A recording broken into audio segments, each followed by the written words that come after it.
Science on Surfaces. Welcome to this podcast.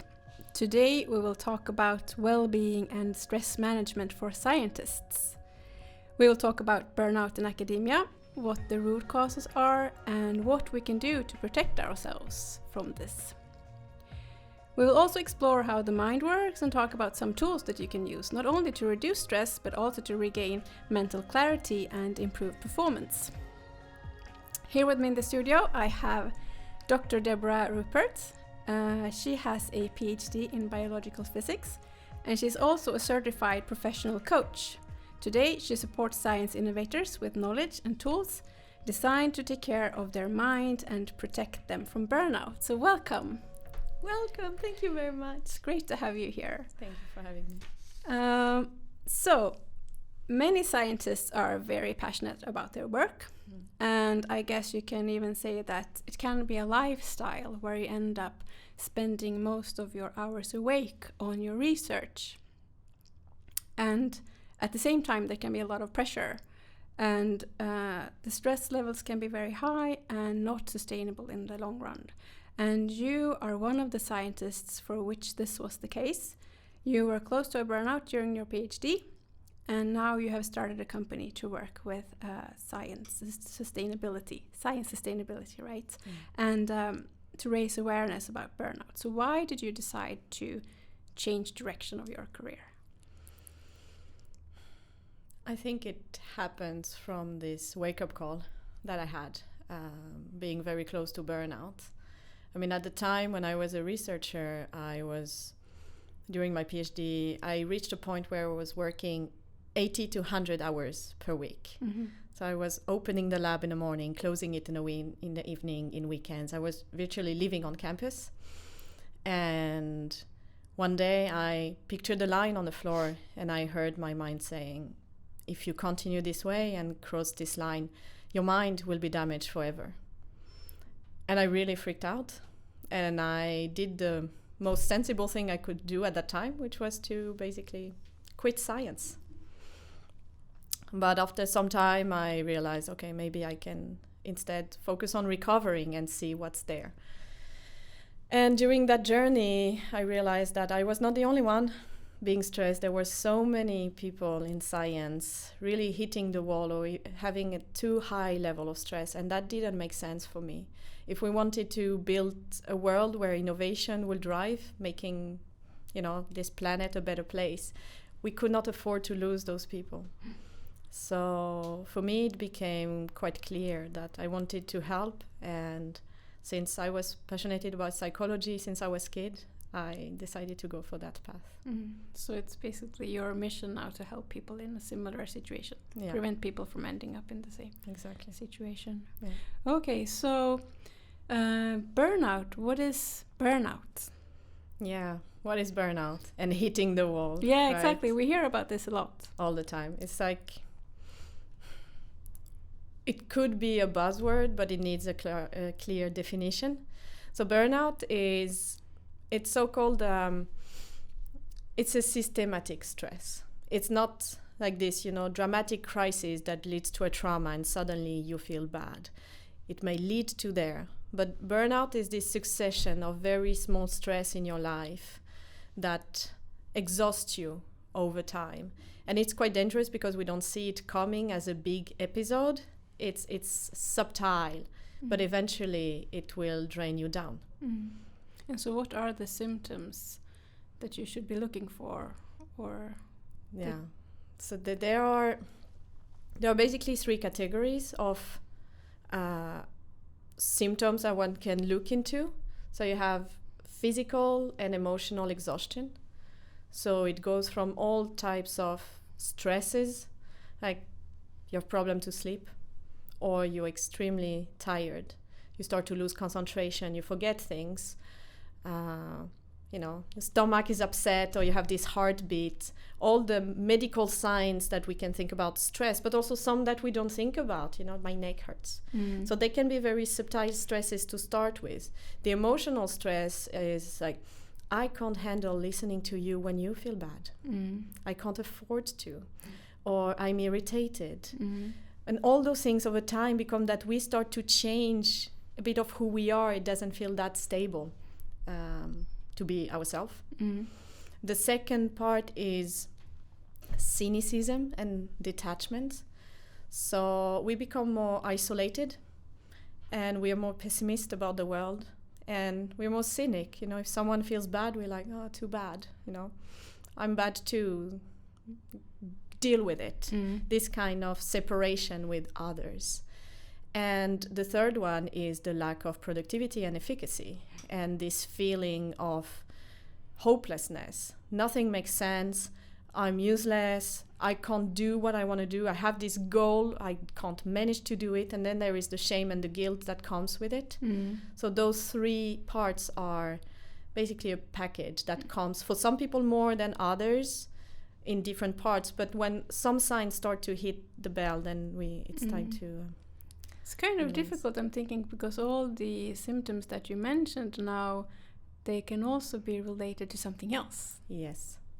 Which may prevent you from actually spotting that you're approaching then the wall, right? Exactly. And this is what makes very hard to diagnose burnout, or actually to prevent, I mean, for yourself to see it, because many of the symptoms can be an overlap depression, but also it's like daily stress. So it's not that bad, you know, I'm a bit tired, I didn't sleep and so on. But like when things start to add up, that's when it starts to be a warning. It's like you forget the key 3 times this week, or you were sure you answered that email, but you didn't.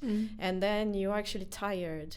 And this person that you really liked is actually annoying you now. I mean, everything. So it's about raising the awareness of yourself, starting to listen and getting this feedback that I'm not where I would like to be. Something is off here. Okay, so I read the recent report on what researchers think about the culture they work in.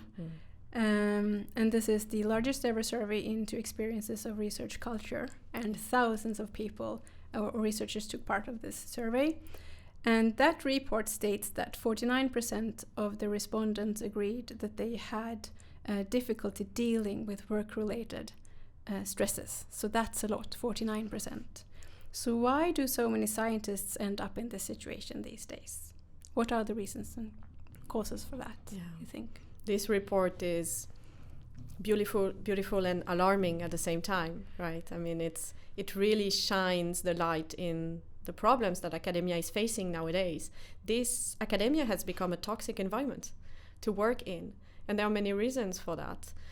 The corporatization of academia, the fact that it has become a business of, you know, you're measured by your publications and the results and the fundings and where you work, and all of that is driven by your need to, you know, generate results. And that is a high pressure on people. And because it's a place where you're free to work on your time the way you want. So the workload, there's no limit to workload, and there's no union that's going to tell you work too much and you need to stop.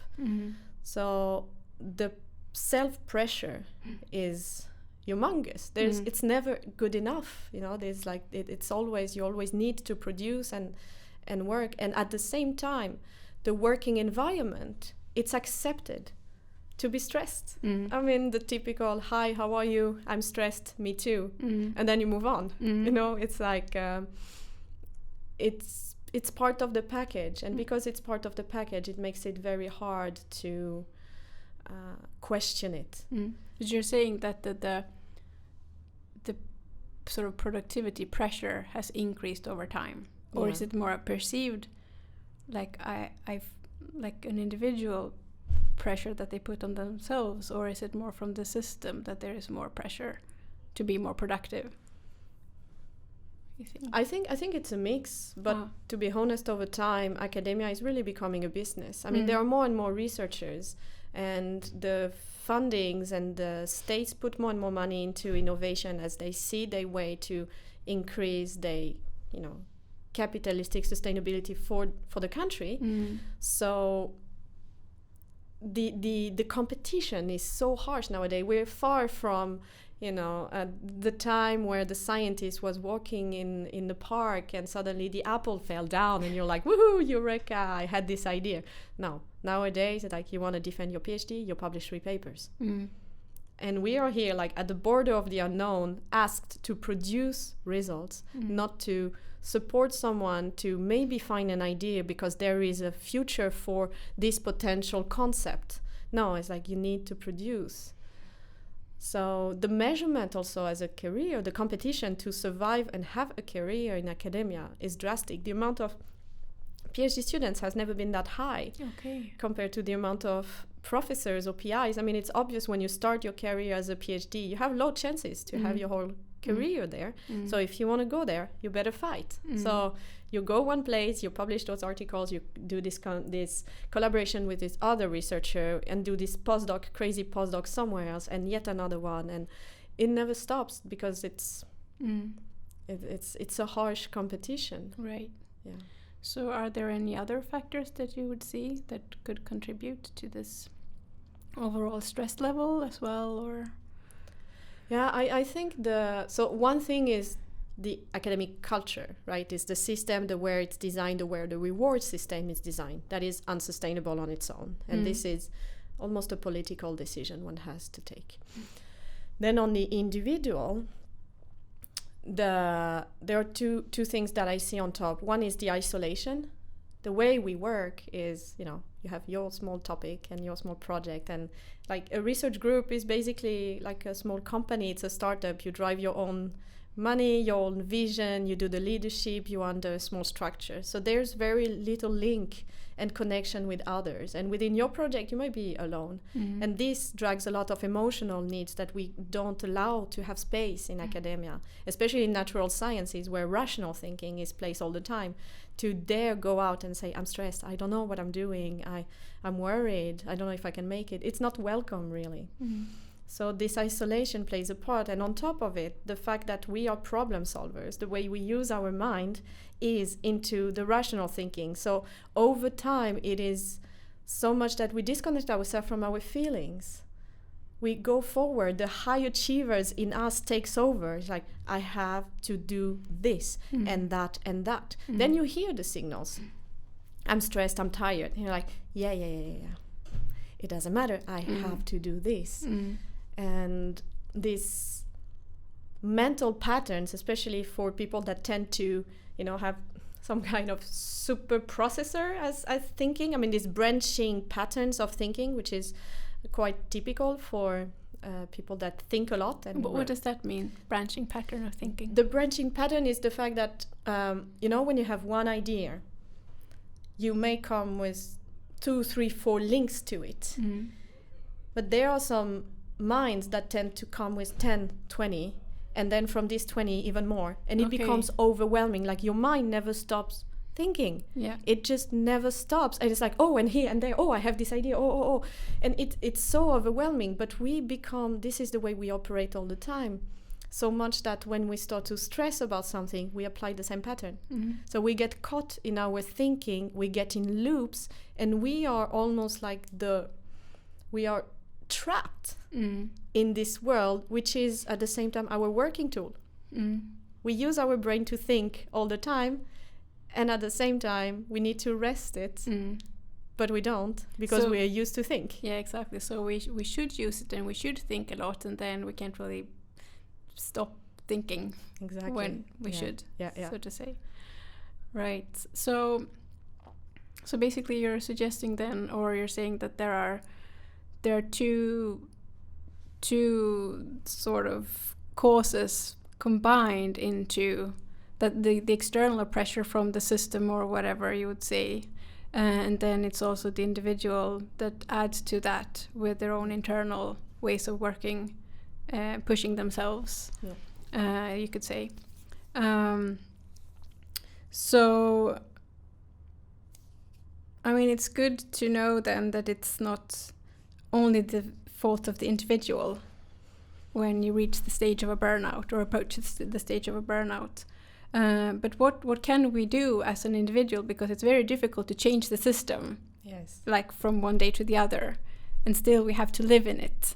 Yeah. So what can we do then to release the pressure on ourselves if we're in the situation? Well, the first thing is definitely to understand that it is not only our single responsibility. That hearing, oh, you're stressed, deal with it, is not like the self game.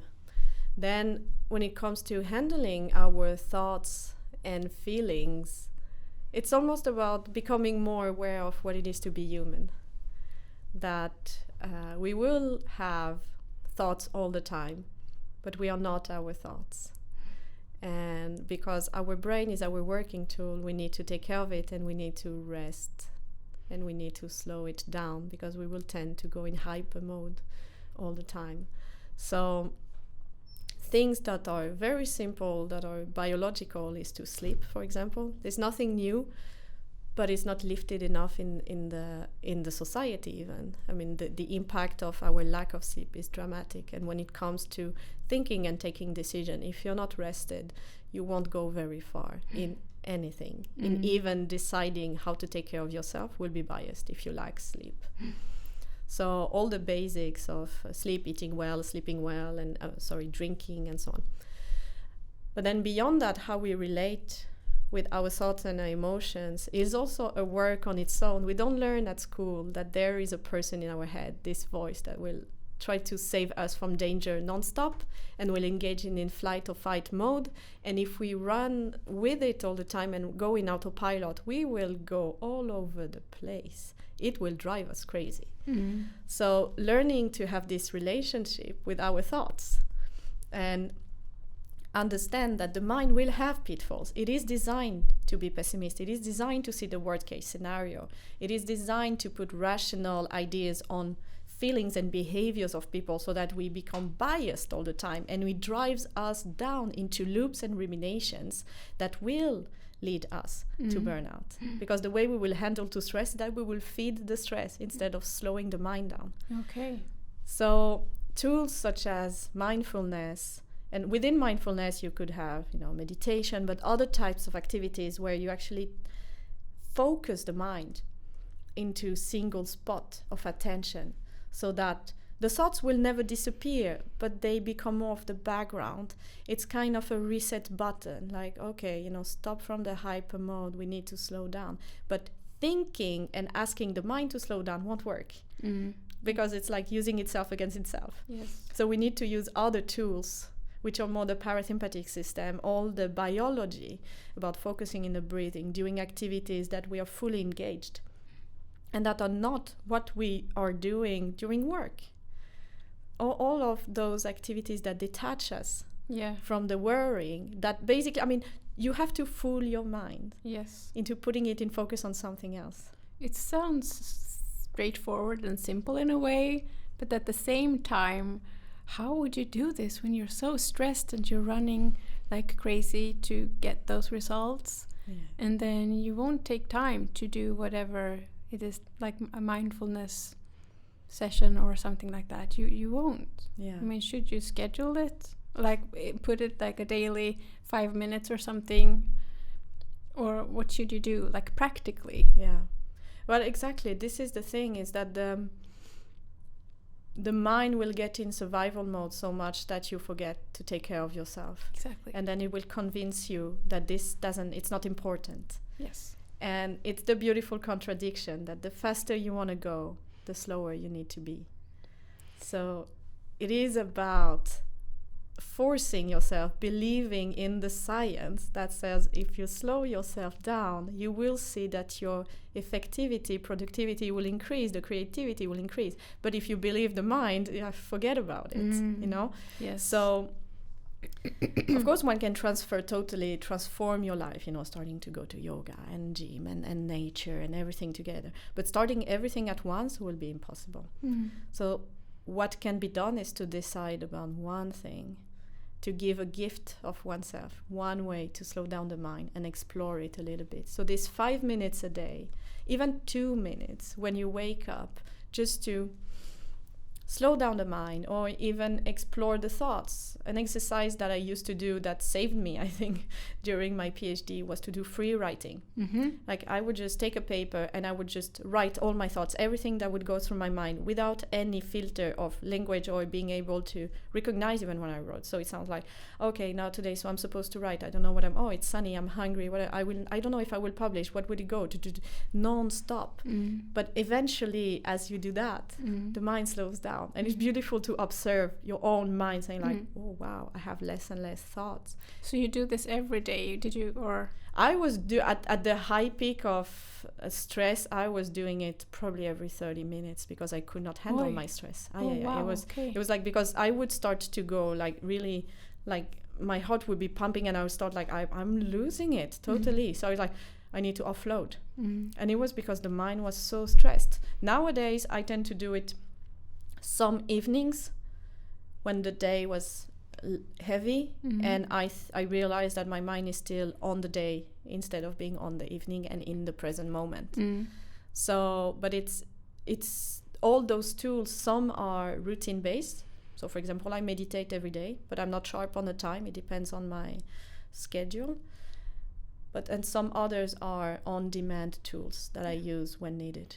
Okay, and then you could watch your mind slow down in each session as you were writing, or was it over time, like over a month period you could watch it slow down, or how fast did it go for your mind to slow down? No, it's on the spot basically. It feels to me, I have a feeling that, you know, you have this vase with this water on it, and if you have one drop it explodes, but then you want to open the tap at the bottom of it. Oh, okay. So you basically write it down until the mind has nothing to say. Okay. And the thing is that at the start you start to write, the pen has trouble to follow the thoughts because the mind is crazy fast. Yes.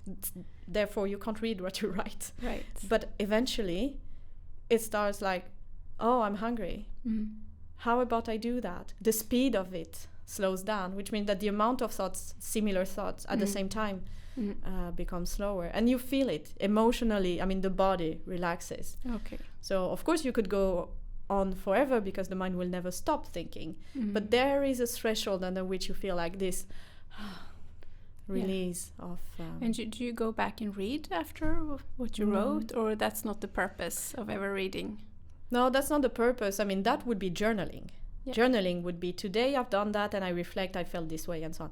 This one is impossible to read. It's basically a single line of pen. I don't know what I write, and it's good that it doesn't, because the idea is to unplug the judgment part. Okay. You pour out. You really pour out. So, I mean, it's unreadable. I can throw it away afterwards because it has no... The value is to externalize thoughts, not to process them afterwards. Right. Yeah. It's really just to put them out. The same way you would just go to a very good friend and say everything and anything, knowing you will be listened to.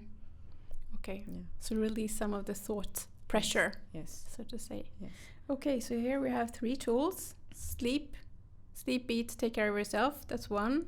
You said slow down your thoughts. Free writing, that's slowing down your thoughts. So maybe we have two practical things that you could take on. Do you have anything else that we could do? I would say to share with others, because listening to our thoughts is powerful, but it's still a lonely practice. And as humans, we are social humans, and we need to hear each other and to see each other. So to dare actually go to someone else that understands the challenges and just say, hey, I struggle. I have no idea what I'm doing. I feel like an imposter. I don't think I deserve to be here, or to have to connect, simply to connect with each other. Because I think this is the main thing that is driving us crazy. We think we are the only one in our head. We are trapped. And when we start to open up, we realize that we are not alone, and we can support each other. Yeah. So this can also give you perspective on your situation, I guess. Yeah. To see maybe what's important and so on. Yeah. And share with each other. Maybe someone got a tips that can help you. Because there's no one way to protect yourself from burnout or simply to take care of yourself. It's like you have to find your own. But maybe someone found something that worked and maybe it works for you. But simply this feeling to know you're not alone. There's someone else out there. And the more we share, the more I think we will change the academic culture towards a more loving place. Because we love science, but through that we start to separate ourselves from each other, and I believe we can reconnect. Yeah. So are these the 3 most important things, or do you have any other that could help people as a practical tool, or would you say that these ones are enough to start with? As I said, there's no one solution for all. And I think the best way to find tools for oneself is to ask questions. To ask yourself the question, what is well-being for me? What do I need? Where am I going? Even with my career, is it worth it? Okay, I've chose science and academia because I could or because it worked, but now I realize it's not really for me. Do I need to continue because I did it for 10 or 15 years? Maybe yes, maybe no, maybe differently.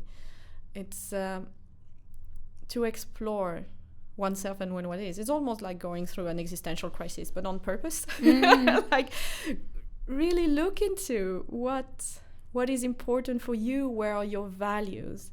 The big clash of values between who we are and what the system brings on us will create so many conflicts in our mind. So to dare asking oneself, beyond am I happy, but further, what do I do to take care of myself, and what suits me and what doesn't? Where do I put the boundaries? Like, this is okay, this is not okay. Maybe answering emails after 10 o'clock is not okay, even if you receive them. So maybe to decide not to can be a great tool to separate yourself from work. Like, okay, computer out, done. I don't work after these hours, regardless of if I feel like I'm not doing a good job, because eventually down the line it will pay off. So setting the boundaries, but it starts by knowing your boundaries first, understanding your environment and yourself, and then going forward. Okay, so ask yourself the questions on what's important, where am I going, maybe, and related to basically your life situation and your goals, I guess. Yeah. Setting boundaries will help you from not being so overwhelmed, I guess, as well, because you can say no, and you know that there is a boundary at some point. Any other tools in this toolbox? Well, we can try the other way around. What do you use? Yeah, exactly.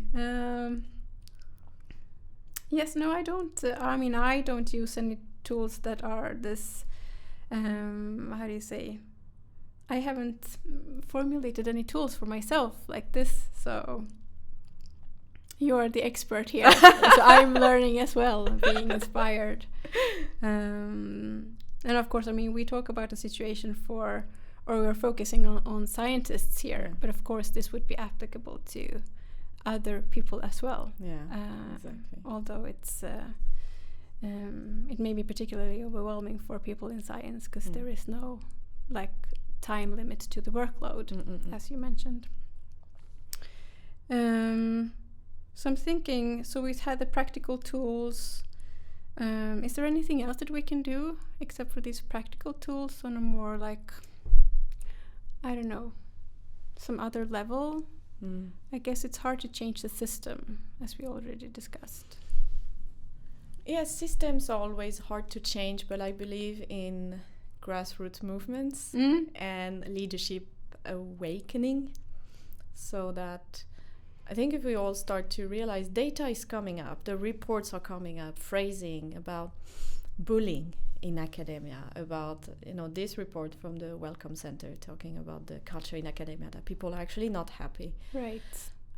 To lift that up, realizing also that from a university point of view, nobody is going to win if researchers are pushed and stressed, because the results are going down and the reputation of universities are going down and the returns on investment. You know, when you lose a researcher that goes burnout, this is not just 1 year and one person. It's a lot of knowledge, it's a lot of experience, it's the funding, it's the topic. The cost is very high, even from the university and further for, you know, the whole country, if one thinks about science driving innovation. Yes. So I think that we need a movement.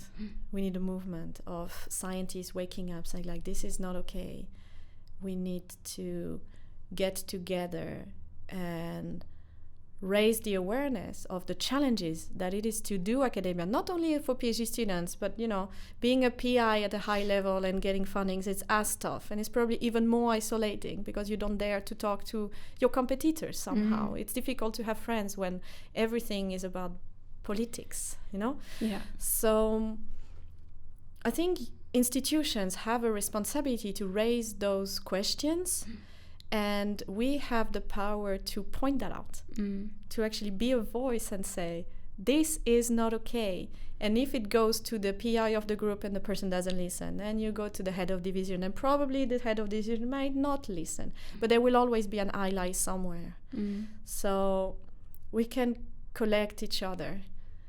And so that's what we're trying to do, create a movement. So we started this Facebook group called PhD Connect, where we try to share with each other the challenges of academia and understand that beyond the position you're in, you know, the challenges are similar, and also to understand each other. I mean, as a PhD student, there is a value in understanding the challenges your professor is, why he's not never there or she is struggling, working at home, sending emails for evenings. It's for the fundings, it's for continuing to get your salary. I mean, to understand that the whole system is broken. So PhD Connect is the Facebook group. Yes. And this is like a platform for sharing and getting feedback and hear other people's reflections on your situation, basically. Exactly. And share experiences. Yeah. And we're trying to have local events. We're a brand new group now, but really to meet each other, and not only for academia, scientists that understand what it is to have been through a PhD and just to have a mind that thinks too much is what we need to go forward, I think. Yeah, that's good. Yeah, raising the awareness, of course, and have a conversation over this topic, of course, will be very important in this sort of, I don't know if you would say problem solving, but addressing this, which is a big problem throughout many areas in society. And as you said, it's also like a high cost for not only the individual, but at all levels throughout society. Yes, so I think that's what we had for this topic. So it was great to hear your thoughts on this. So thank you for listening to this episode with me, Malin Edvardsson, and Déborah Rupert, professional coach. And I would also like to take the opportunity to mention to those of you who are listening or watching that if you're interested in surface science and related phenomena, you should check out our blog, the Surface Science blog. Thank you. Thank you.